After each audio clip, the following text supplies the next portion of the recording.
এখন আমরা চলে যাব হচ্ছে কোয়েশ্চেন আনসার পর্বে। আমাদের দাদা কি আছেন? হ্যাঁ, আছি আমি। আচ্ছা। আমরা আনসার গুলো দেওয়ার চেষ্টা করছি। আমাদের ১ম কোয়েশ্চেনটি করেছেন খাদিজা। উনি প্রশ্ন করেছেন, "I would like to know more about the application process."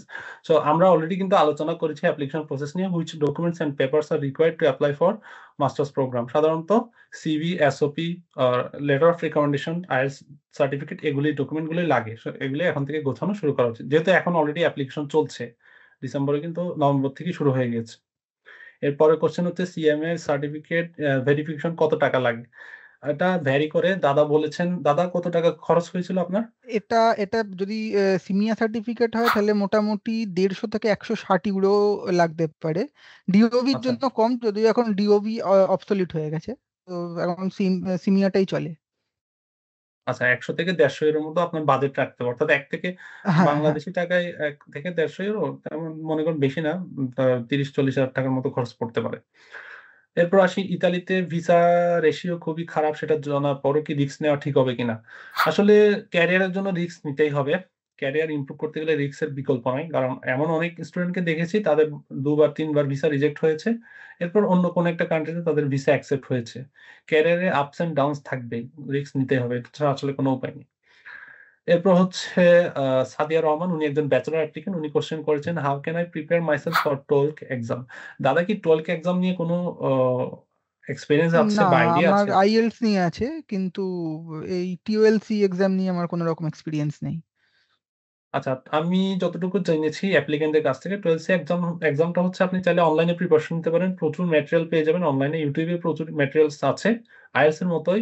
But এখানে হচ্ছে আপনার ব্যাকগ্রাউন্ড এর উপর কোয়েশ্চেন হবে। জেনারেল নলেজ, আইকিউ, ইংলিশ তারপর সবকিছু মিলিয়ে অর্থাৎ সাবজেক্ট রিলেটেড কোয়েশ্চেন গুলো থাকবে। ম্যাথমেটিক্স থাকতে পারে, ফিজিক্স থাকতে পারে।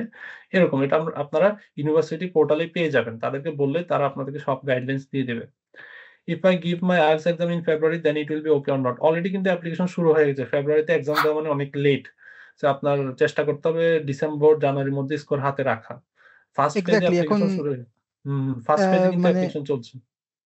আপনার জি, এই অ্যাডমিশন গুলো ফার্স্ট কাম ফার্স্ট সার্ভ বেসিসে হয়, তো যতটা তাড়াতাড়ি অ্যাপ্লিকেশন করা যেতে পারে ততটা বেটার। আর ফার্স্টে যদি আপনি অ্যাপ্লিকেশন করে দেন তখন আপনার হচ্ছে অফার লেটার পাওয়ার সম্ভাবনা বেড়ে যায়।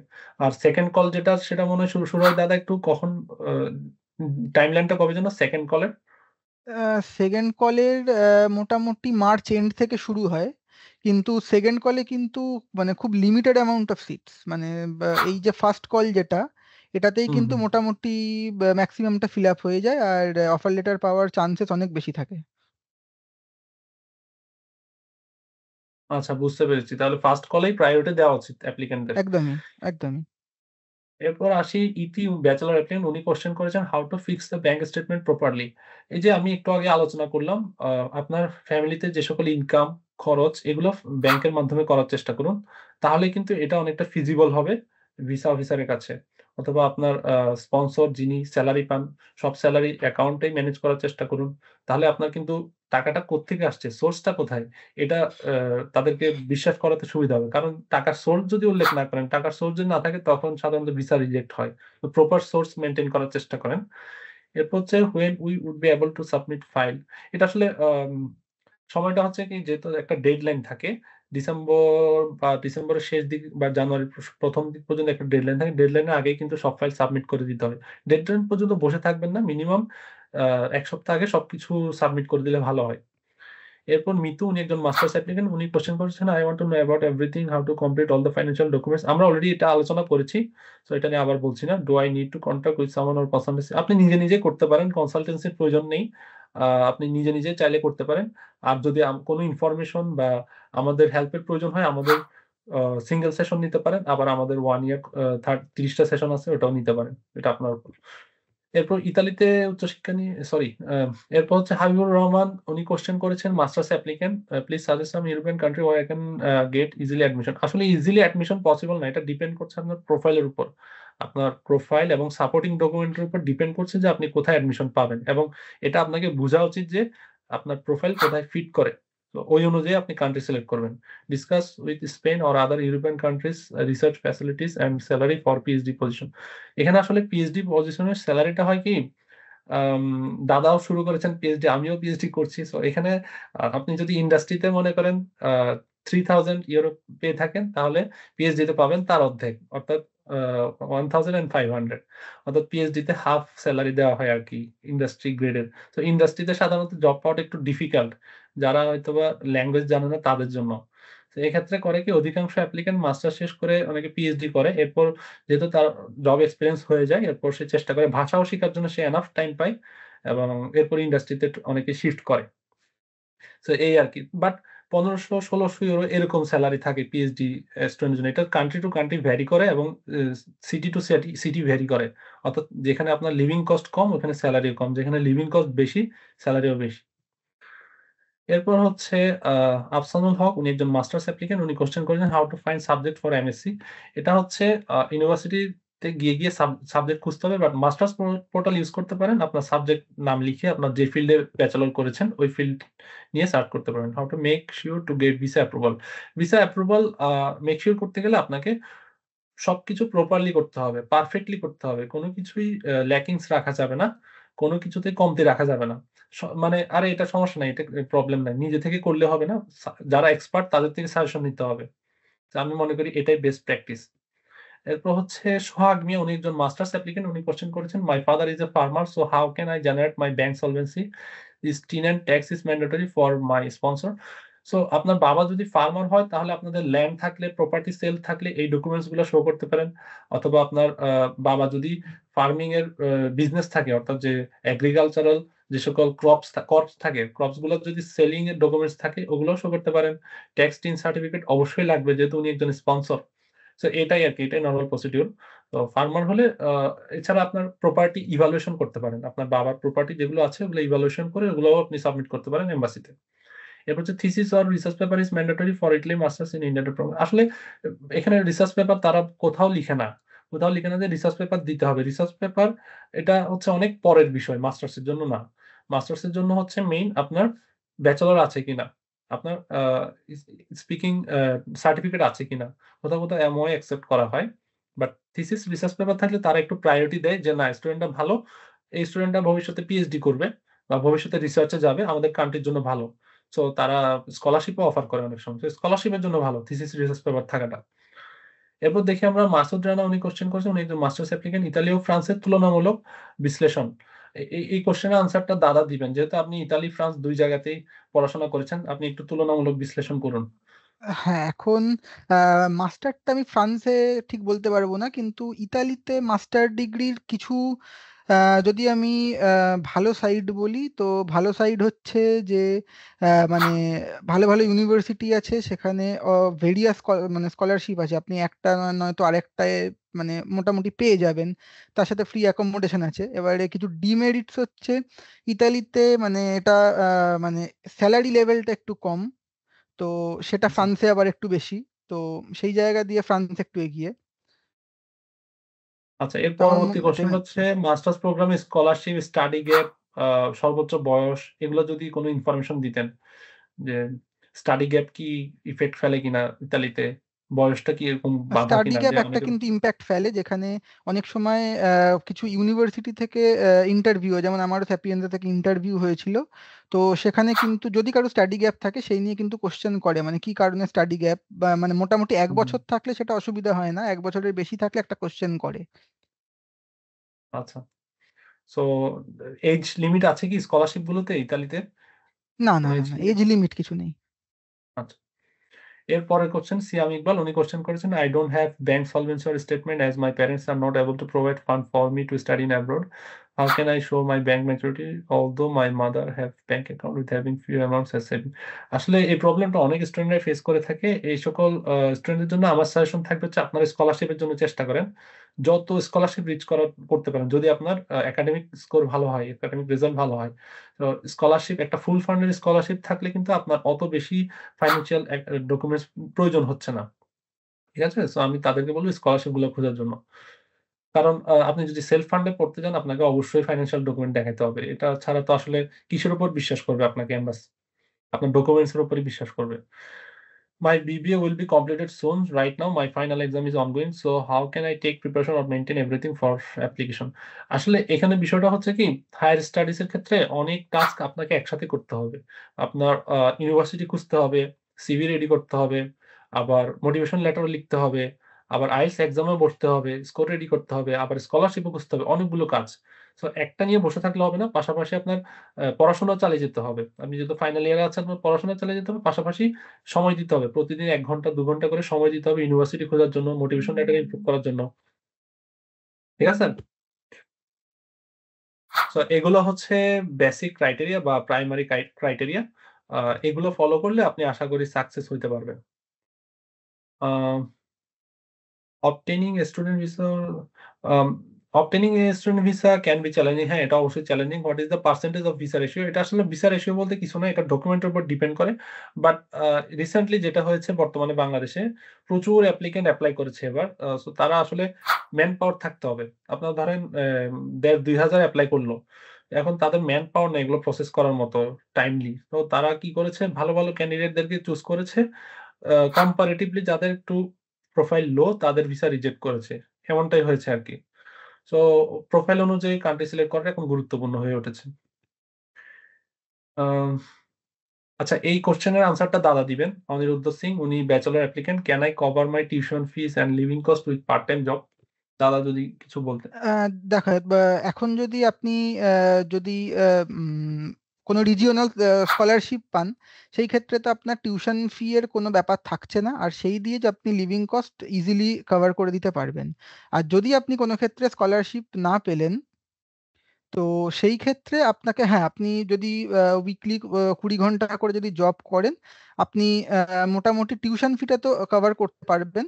লিভিং কস্টটা সবটা নাও হতে পারে, কারণ টিউশন ফি, লিভিং কস্ট যদি আমি মেলাই স্কলারশিপ ছাড়া, সেটা অলমোস্ট মাস গেলে ৬০০-৭০০ ইউরো হয়ে যেতে পারে। হুম, হুম, হুম। সো এটা এক ধরনের লিভিং কস্ট তো তেমন একটা হয় না। আমরা যারা আসছি আ সাধারণত আমাদের সাবকন্টিনেন্ট থেকে যারা আসছি খরচ সর্বোচ্চ ৳৫০০ হয়। ৫০০ ৫০০ ইউরো, হ্যাঁ। ৳৫০০ হাইয়েস্ট হয়। বাসা ভাড়া দিয়ে টিয়ে ৳৫০০ হয়। সো হ্যাঁ, লিভিং কস্টটা মোটামুটি তোলা যায়। কিন্তু টিউশন ফিটা ভ্যারি করে। টিউশন ফি ওটাই কোন মুশকিল। ইউনিভার্সিটিতে হুম। পড়তে আসছেন তার উপর। আপনার যদি টিউশন ফি বেশি হয় ওটা হয়তোবা ১ম বছর দেশ থেকে নিয়ে আসতে হবে। কিন্তু তুলতে গেলে আপনাকে হয়তোবা পড়াশোনার সাথে ব্যালেন্স করতে পারবেন না। কাজ, পড়াশোনা ব্যালেন্স করতে হবে। না হয়তো ডিগ্রিও পাবেন না। এরপর হচ্ছে for bachelor I don't have much money to show bank statement what can I do? So ব্যাচেলরের জন্য আসলে প্রপারলি ফাইন্যান্সিয়াল প্রিপারেশন নিয়ে আসা উচিত। কারণ ফাইন্যান্সিয়াল প্রিপারেশন ছাড়া যদি আসেন তখন আপনার ড্রপ আউট হওয়ার সম্ভাবনা বেশি থাকে। সো ফাইন্যান্সিয়াল ব্যাকআপ না থাকলে মাস্টার্সে আসেন প্রয়োজনে। কোন একটা যেখানে এফোর্ড করতে পারেন ওখানে ব্যাচেলর করেন। এরপর মাস্টার্সের জন্য প্রিপারেশন নেন। যেহেতু মাস্টার্সের সময়টা কম। ১ বছর বা ২ বছর। কিন্তু ব্যাচেলরে আপনাকে ৩ বছর পড়াশোনা করতে হবে। এরপর আসি মৃদুল কান্তি দত্ত। উনি মাস্টার্স অ্যাপ্লিক্যান্ট। উনি কোয়েশ্চেন করেছেন, "the process of getting admission to a masters program without IELTS and is it possible to get admission without IELTS?" দাদা এই কোয়েশ্চেনের আনসারটা দিবেন। আইএলটিএস ছাড়া কি অ্যাডমিশন পাওয়া যায়? আইএলটিএস ছাড়া পাওয়া যায়, আমাদের ব্যাচে আমরা দেখেছি, but this is very much risky. So মানে আমি বলবো যে আইএলটিএসটা দেয়াই উচিত, মানে অলওয়েজ প্রেফারেবল। আচ্ছা। হ্যাঁ, আমিও সবাইকে সাজেশনটাই দেই যে রিগার্ডিং ইউ মিনস আমাদের দাদা, our preparation for applying to a masters program and other matters. মানে উনি জানতে চেয়েছেন হচ্ছে আপনার প্রিপারেশন নিয়ে। যে আপনি যখন মাস্টার্সে এপ্লাই করেছিলেন আপনার প্রিপারেশনটা কেমন ছিল? যদি একটু আচ্ছা, বলতেন। আচ্ছা। তো আমার এমনি আম যখন আমি ব্যাচেলর করেছি, তো সেটা আমাদের তো ইন্ডিয়াতে আউট অফ 10 কাউন্ট হয় গ্রেডটা, মানে সিজিপিএটা। তো আমার 9.5 মতো ছিল। তো যেটা আমি জানি না মানে ইকুইভ্যালেন্ট বাংলাদেশে কতটা হবে। প্লাস আমার আইএলটিএস এটা এ স্কোর এটা ছিল ওয়ান কাইন্ড অফ আমাদের পার্সেন্টেজ এ বলতে পারি আমরা মোর দ্যান 90% মিনস হ্যাঁ, লাইক মোর দ্যান 90%। হুম, তো হ্যাঁ, তো এবার আমার আইএলটিএস স্কোর ছিল 6.5, মানে বারটা ছিল 6.5, প্লাস আমার ব্যাচেলার্সে একটা কনফারেন্স, একটা জার্নাল পাবলিকেশন ছিল। আর হুম। এই দিয়ে আমি মোটামুটি অ্যাপ্লাই করেছিলাম, আর মানে স্টেটমেন্ট অফ পারপাস আর লেটার অফ রেকমেন্ডেশন দিয়ে। তো আমি মোটামুটি ৫ জায়গা থেকে অফার পেয়েছিলাম, তারপর আমি স্যাপিয়েন্সে জয়েন করি। দাদা কি জব এক্সপেরিয়েন্স ছিল গ্র্যাজুয়েশনের পর হ্যাঁ, নাকি? আমার জব এক্সপিরিয়েন্স ছিল, কিন্তু আমার যেহেতু জব তখন ১ বছরও হয়নি, আমার জব এক্সপিরিয়েন্স কাউন্ট হয়নি। ও আচ্ছা, আচ্ছা। তাহলে আপনি ১ বছর মানে গ্র্যাজুয়েশনের পরপরই ১ বছরের মধ্যে আপনি এপ্লাই করেছেন। হ্যাঁ, হ্যাঁ, হ্যাঁ। বুঝতে পেরেছি। এরপরে কোশ্চেন হচ্ছে খালিল আহমেদ, উনি ব্যাচেলর অ্যাপ্লিকেন্ট, উনি কোশ্চেন করেছেন এসএসসি এবং এইচএসসি এর মূল সার্টিফিকেটের মাধ্যমে কি আবেদন করতে হবে নাকি এটি ছাড়া হবে? অবশ্যই আপনার ডকুমেন্ট লাগবে, আপনার একাডেমিক ট্রান্সক্রিপ্ট, একাডেমিক সার্টিফিকেট এগুলো দিয়ে আবেদন করতে হবে। ইতালিতে ব্যাচেলর করতে সব মিলে কত বছর সময় লাগে? এখানে ইতালিয়ান ভাষায় ব্যাচেলর ডিগ্রিতে পড়াশোনা করতে হবে কিনা? আসলে ব্যাচেলর আমি বলেছি ৩ বছর লাগে। আর ইতালিয়ান ভাষায় আসলে আপনি ব্যাচেলরে এন্ট্রি নিতে গেলে আপনাকে ওদের ল্যাঙ্গুয়েজ সার্টিফিকেট লাগবে। B2 লেভেল ল্যাঙ্গুয়েজ সার্টিফিকেট লাগবে ইতালিয়ান ল্যাঙ্গুয়েজ। আর যদি না থাকে ইংলিশ থাকে তখন আপনাকে ইংলিশ প্রোগ্রামেই অ্যাডমিশন নিতে হবে। এরপর হচ্ছে প্রজেশ চন্দ্র দাস, উনি ব্যাচেলর অ্যাপ্লিকেন্ট, উনি কোশ্চেন করেছেন আমি ২০০৭ সালে ডিপ্লোমা ইন সিভিল ইঞ্জিনিয়ারিং সম্পন্ন করি এবং বর্তমানে সরকারি চাকরিতে আছি। স্টাডি গ্যাপ প্রায় ১৮ বছর গ্রহণযোগ্য হবে কিনা? উনি সিভিল ইঞ্জিনিয়ারিং এ ডিপ্লোমা করেছেন ১৮ বছর গ্যাপ। বাট যদি আপনি সরকারি চাকরি করেন সেম স্টাডি রিলেটেড, এই গ্যাপটা আসলে কিভাবে দেখবে ইতালি ইউনিভার্সিটি গুলা? দাদা যদি একটু বলতেন। এটা তো আমার কাছে মনে হয় না এটা কোনো গ্যাপ বলে, কারণ উনি তো এখন মানে উনি তো কোনো গ্যাপ নিয়ে কোথাও বসে নেই, উনি তো এখন হুম, হুম, কাজ হুম। করছেন তো। হ্যাঁ, মানে হ্যাঁ, আমার মনে হয় না এটা গ্যাপ হিসেবে কাউন্ট হবে বলে। আর উনি যদি হ্যাঁ। মানে সিভিল ইঞ্জিনিয়ারিং এ ডিগ্রি নিয়ে যদি এই লাইনেই কাজ করেন তাহলে এটা আরো ভালো, মানে ওনার জন্য আরো বেটার। হ্যাঁ, এটা ওরা আরো প্লাস পয়েন্ট হিসেবে দেখবে যে না হ্যাঁ, ১৮ বছরের স্টাডি রিলেটেড জব করেছে। আর যদি স্টাডি রিলেটেড না হয় তখন হয়তোবা আপনাকে জাস্টিফিকেশন দিতে হবে। হ্যাঁ। প্রপারলি জাস্টিফাই করতে হবে কেন আপনি এই প্রোগ্রামে আসতে যাচ্ছেন বা এই প্রোগ্রামে কেন এপ্লাই করছেন। হায়ার স্টাডিজ জন্য সার্টিফিকেট কি ইতালির কোনো? হ্যাঁ, এটা অবশ্যই আমরা আগে আলোচনা করেছি সিআইএমএ থেকে ইভালুয়েশন করে নিতে হয়। এরপরে কোশ্চেন সৌমিক শিকদার, উনি মাস্টার্স অ্যাপ্লিকেন্ট, উনার কোশ্চেন হচ্ছে for the DSU regional scholarship 12 months bank accounts needed to submit to the embassy. হ্যাঁ, ১২ মাসের, বাট স্কলারশিপের জন্য মনে হয় কোনো স্টেটমেন্ট সাবমিট করতে হয় না। স্কলারশিপের জন্য আপনাকে হচ্ছে আপনার academic documents, publications, IELTS certificate এগুলি সাবমিট করতে হবে। ফাইন্যান্সিয়াল ডকুমেন্ট সাবমিট করতে হবে ভিসার জন্য।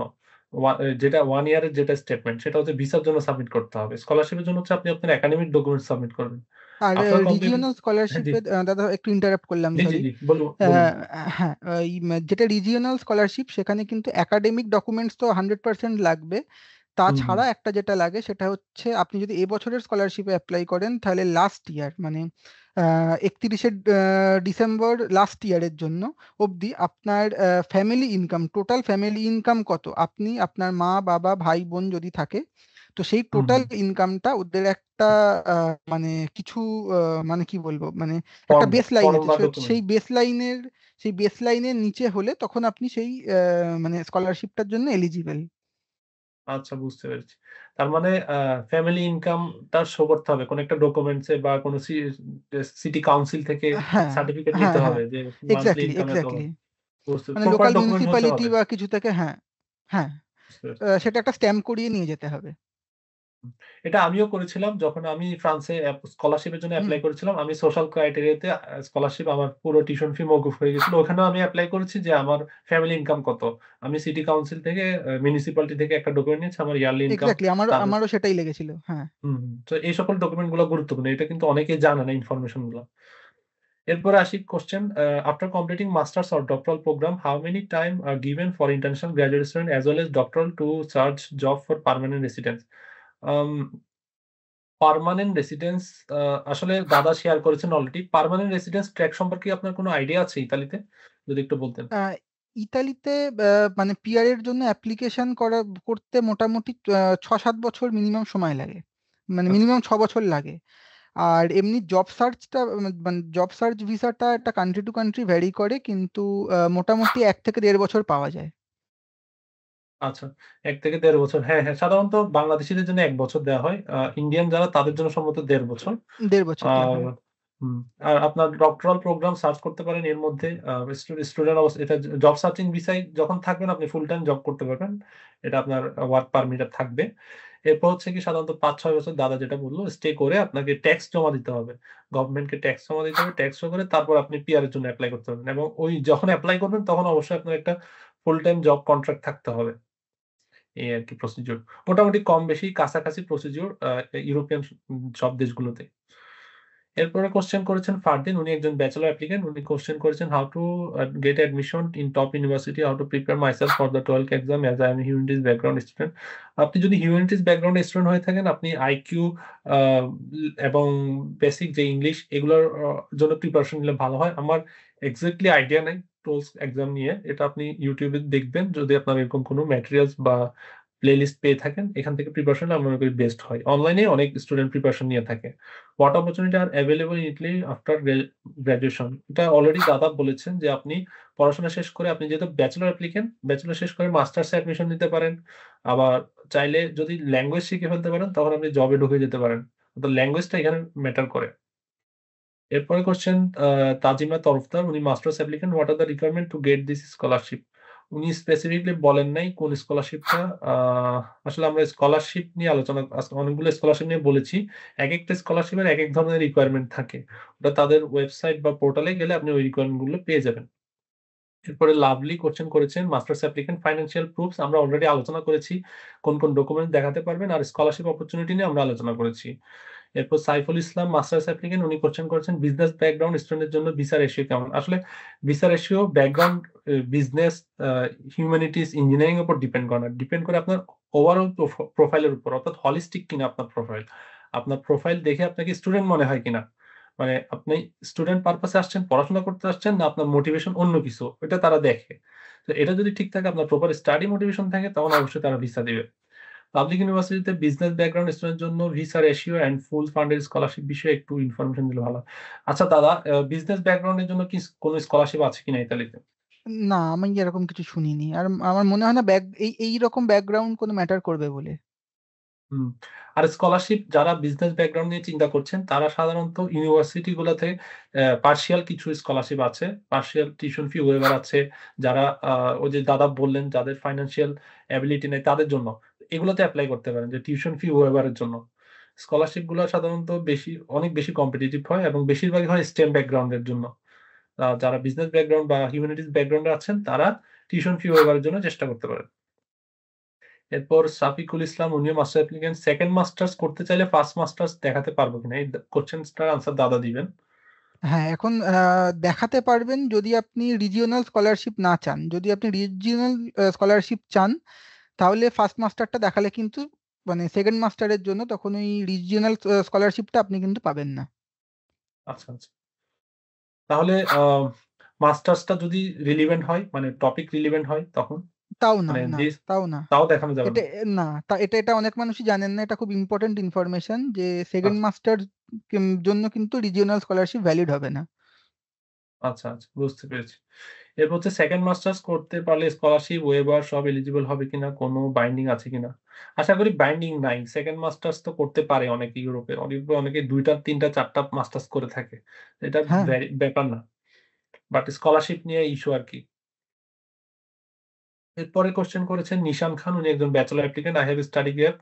My last passing education was HSC, which was 2022. My question is it possible for me to get visa? Visa আসলে ডিপেন্ড করছে, আপনি ওই যে যা বললাম প্রপার স্টুডেন্ট কিনা, এটাই তারা দেখে। সো আপনি যদি গ্যাপটা প্রপারলি ডিফাইন করতে পারেন, যে আপনি ইউনিভার্সিটিতে পড়াশোনা করছেন, ধরেন এইচএসসির পর তো কিছু করেছেন, হয়তোবা ইউনিভার্সিটিতে ছিলেন, পড়াশোনা করছিলেন, এটাই শো করবেন। অনেকে মনে করে ইউনিভার্সিটিতে পড়াশোনা করছেন আবার ব্যাচেলর এপ্লাই করছেন, এটা গ্যাপ না, এটা গ্যাপ না। আপনি ইউনিভার্সিটির ট্রান্সক্রিপ্ট শো করবেন এমবাসিতে। এটা কোনো গ্যাপ না। আপনি তো পড়াশোনাই করেছেন। How much bank statement need actually for embassy clearance? এটা ওই যে দাদা যা বলল, ফাইন্যান্সিয়াল সলভেন্সি প্রমাণ করতে হবে। অর্থাৎ টিউশন ফি, লিভিং কস্ট সব আপনি বিয়ার করতে পারবেন কিনা, ওটাই দেখাতে হবে। এরপর সাইদ মাহমুদ, উনি কোশ্চেন করেছেন মাস্টার্স অ্যাপ্লিকেন্ট, উনি procedures of Erasmus program in Italy. দাদা কি কোনো ইরাসমাস প্রোগ্রামের ইনফরমেশন দিবেন কিনা ইতালিতে আপনার জানা উম, মতে? একটা প্রোগ্রাম। ইতালিতে ইরাসমাস প্রোগ্রাম আমি মানে করিনি, কিন্তু আমার পরিচিত অনেকেই করেছে। তো এটা মানে মোটামুটি আসার পর ফার্স্ট সেমিস্টারের পর থেকে আপনি অ্যাপ্লিকেশন করতে পারবেন। আর ইতালিতে মানে যে কোনো মানে পরীক্ষা আউট অফ 30 হয়, তো আপনার যদি সেখানে স্কোর 26+ হয়, you are eligible to apply. আচ্ছা। আচ্ছা, অনেকে মনে করে কিন্তু ইরাসমাস প্রোগ্রামে আগে থেকে এপ্লাই করে আসতে হবে। কিন্তু এমন না। আপনি আসার পরেও না। কিন্তু ইরাসমাসে এপ্লাই করতে পারেন। আপনি সেলফ ফান্ডে পড়তে আসলেন, বাট আপনি ইরাসমাসে এপ্লাই করলেন। আপনার রেজাল্ট ভালো হলো ফার্স্ট সেমিস্টারে। আপনি চাইলে ইরাসমাসে এক্সচেঞ্জ প্রোগ্রামে অন্য একটা কান্ট্রিতে আরেকটা সেমিস্টার করতে পারেন। সো এটা possible. So want to know about other scholarship exit regional then can increase chances to get visa from? হ্যাঁ, আসলে বর্তমান সময়ে ভিসা চান্স ইনক্রিজ করার জন্য স্কলারশিপের প্রয়োজন। কারণ স্কলারশিপ থাকলে তারা মনে করে যে না, স্টুডেন্টটা ভালো, স্টুডেন্টটা পটেনশিয়াল। সে নিজ যোগ্যতায় কিছু একটা অ্যাচিভ করেছে। তো আমি অলরেডি অনেক স্কলারশিপ সম্পর্কে বলেছি, রিজিওনাল স্কলারশিপ দাদাও বলেছেন বেশ কিছু স্কলারশিপ আছে। সো এটা খুঁজতে হবে, আপনাকে খুঁজে খুঁজে বের করতে হবে কোথায় কোন স্কলারশিপটা আছে। আর প্রত্যেকটা একটা ইউনিভার্সিটির স্কলারশিপ হয় মেরিট জি। বেসড স্কলারশিপ, যদি সেইটা পেয়ে যান তাহলে মানে সেটা হলে মানে ভিসাতে যে অ্যামাউন্টটা মানে ব্যাংক স্টেটমেন্টটা দেখাতে হয় সেটাও অনেকটা রিডাকশন হয়, এমনকি মানে ভিসার চান্সেসটা আমার মনে হয় অনেকটা বেড়ে যায় যদি মানে মেরিট বেসড হয়। আচ্ছা, আচ্ছা মেরিট বেস স্কলারশিপ। আচ্ছা এটা নোট রাখতে পারেন যে এরকম একটা স্কলারশিপ আছে। এরপরে কোয়েশ্চেন করছেন সাবিকুল ইসলাম, উনি কোয়েশ্চেন করছেন লো সিজিপিএ নিয়ে কি এপ্লাই করতে পারবেন? লো সিজিপিএ নিয়ে পারবেন, বাট ওভাবেই আপনাকে ইউনিভার্সিটি সিলেক্ট করতে হবে। আপনার প্রোফাইল অনুযায়ী আপনার ইউনিভার্সিটির র‍্যাংকিং যেমন ওরকম সিলেক্ট করতে হবে। আপনি যদি এখন লো সিজিপিএ নিয়ে হাই র‍্যাংকিং ইউনিভার্সিটিতে এপ্লাই করেন তাহলে তো তারা রিজেক্ট করে দিবে। সো আবার অনেকের কিন্তু লো সিজিপিএ থাকার পরে আদার অনেক অ্যাচিভমেন্ট থাকে। সো ওগুলা যদি ভালো হয়ে থাকে তখন আপনি এপ্লাই করতে পারেন ভালো, ভালো ইউনিভার্সিটি গুলো। ওয়ার্ক এক্সপেরিয়েন্স কিভাবে হেল্প করতে পারে? হ্যাঁ, ওয়ার্ক এক্সপেরিয়েন্স হেল্প করতে পারে যদি তা স্টাডি রিলেভেন্ট হয়। মানে যে প্রোগ্রামে পড়তে যাচ্ছেন তার সাথে রিলেভেন্ট হয়। জয় পারোই উনি একজন মাস্টার্স অ্যাপ্লিকেন্ট কোয়েশ্চেন করেছেন how to get A full free scholarship in Italy. এটা আমরা অলরেডি আলোচনা করেছি। দাদা যেভাবে সবকিছু প্রিপারেশন নিয়েছিলেন, দাদার জব এক্সপেরিয়েন্স ছিল, রিসার্চ পাবলিকেশন ছিল ১ টা বা ২ টো। তারপর ফাইন্যান্সিয়াল প্রিপারেশন ও ছিল। সবকিছু যখন আপনি ঠিকঠাক মতো প্রিপারেশন নিবেন, স্কলারশিপের জন্য এপ্লাই করতে পারেন। আর সব ভিসা নিয়ে যে টেনশনটা অনেকে যে এই যে উনি কোয়েশ্চেন করেছে how I secure my Italian visa from Bangladesh.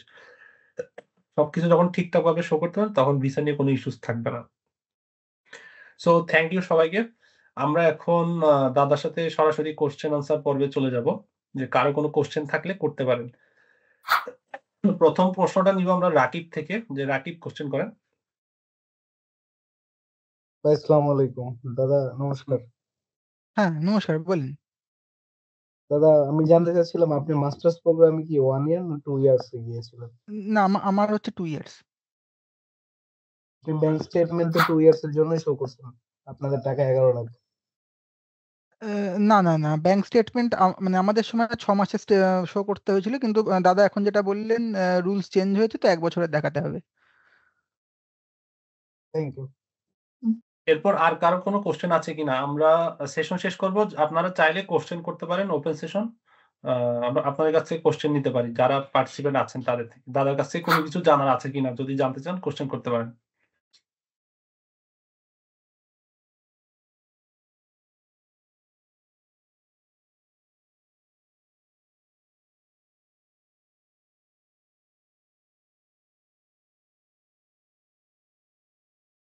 তো তাহলে কারো যদি কোনো কোয়েশ্চেন না থাকে আমরা প্রোগ্রামটা শেষ করে দিচ্ছি। আচ্ছা একজন কোয়েশ্চেন করতে যাচ্ছেন। আজহার, জি বলুন। আম আচ্ছা, আসসালামু আলাইকুম। ভাইয়া আসসালামু আলাইকুম। আ হ্যাঁ বলুন। এখানে বা এর আগেও আমি সেমিনারে অংশ নিয়েছিলাম। তো যেটা হুম। দেখতে পাই যে মেজরিটি সবাই ইঞ্জিনিয়ারিং স্টুডেন্ট এবং ইঞ্জিনিয়ারিং এর ফান্ডও অনেক বেশি। বাট আমি বিজনেস ব্যাকগ্রাউন্ডের এবং আমার সিজিপিএ 3.20 আউট অফ 4। তো আর আইএলটিএস হচ্ছে 6.5। তো এইরকম প্রোফাইল নিয়ে কোন দেশ বা কোন ভার্সিটি আমার জন্য মানে আদৌ হবে কিনা আমি ঠিক বুঝতেছি না আসলে। আচ্ছা, মানে তো এখন আমি যদি ইতালি নিয়ে বলি, আমি ইতালি নিয়েই আপনাকে বলতে পারবো, কারণ মানে বাকি দেশ নিয়ে হয়তো আমি আপনাকে ওভারভিউ দিতে পারবো, বাট ইন ডেপথ আমি বলতে পারবো না। তো ইতালির জন্য তো আপনার প্রোফাইল খারাপ না, ভালোই তো আপনি কিন্তু মেন কথা হচ্ছে যে কিছু কিছু প্রাইভেট বিজনেস স্কুল আছে রোমে, মানে বা ইতালিতে খুব ভালো, কিন্তু সেগুলো ওই রিজিওনাল স্কলারশিপের আওতায় খুব একটা কিন্তু আসে না। এবার আপনার কিছু আছে হচ্ছে যেমন সাপিয়েনজা বা কিছু মানে পাবলিক ইউনিভার্সিটিস যেখানে আপনার এরকম বিজনেস বা মানে এইসব রিলেটেড কোর্সও আছে, কিন্তু তারপরে আপনার তো মোটামুটি আপনি জব লাইনে যাবেন, তো সেখানে আপনার কিন্তু ভাষাটা একটা বড় রোল প্লে করবে। তো সেটা মাথায় রাখবেন যে আপনি যদি আসেন যেন ভাষাটা শিখে যান। তো মানে এরকম কোনো ব্যাপার নেই যে আপনি অন্য ব্যাকগ্রাউন্ডের বলে আপনার অ্যাডমিশন হবে না, নিশ্চয়ই হবে। হ্যাঁ, এর সাথে আমি কিছু এড করতে চাই যে বর্তমানে বিজনেস স্কুলগুলোর জন্য ভালো ওই স্কুলগুলোতে ট্রাই করুন। বাট আপনার যদি ফাইন্যান্সিয়াল সলভেন্সি না থেকে থাকে, অনেকে বলেন যে স্কলারশিপ আছে কিনা। আসলে যেটা হয় কি রিসার্চে ফান্ডিং বেশি থাকে স্বাভাবিক। এখন রিসার্চ গুলো হয় কিন্তু সাধারণত স্টেম ব্যাকগ্রাউন্ড এর উপরই। আর বিজনেস নিয়েও রিসার্চ হয়, এটা খুবই কম। এটা বেশিরভাগই হয় ম্যানেজমেন্ট লেভেলে। ম্যানেজমেন্ট, ইকোনমিক্স এ সকল ফিল্ডে সাধারণত একটু রিসার্চ হয়। তো এই সকল স্কুলগুলাতে ট্রাই করতে পারেন, এই সকল ইউনিভার্সিটি গুলাতে ট্রাই করতে পারেন।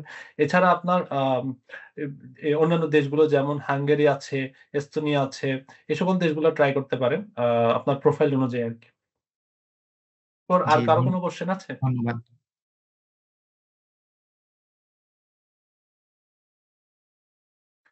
আমরা তাহলে আমাদের আজকের সেমিনারটা এখানেই শেষ করছি। দাদাকে অনেক ধন্যবাদ আমাদের সাথে থাকার জন্য। থ্যাংক ইউ সো দাদা মাচ অনেক ব্যস্ত থাকেন। সবাইকে। হ্যাঁ। তো ধন্যবাদ দাদাকে। দেখা হবে অন্য কোনো আরেকটা সেমিনারে বা অন্য কোনো প্রোগ্রামে। ভালো থাকবেন সবাইকে। নিশ্চয়ই আল্লাহ হাফেজ। সবাই ভালো থাকবেন।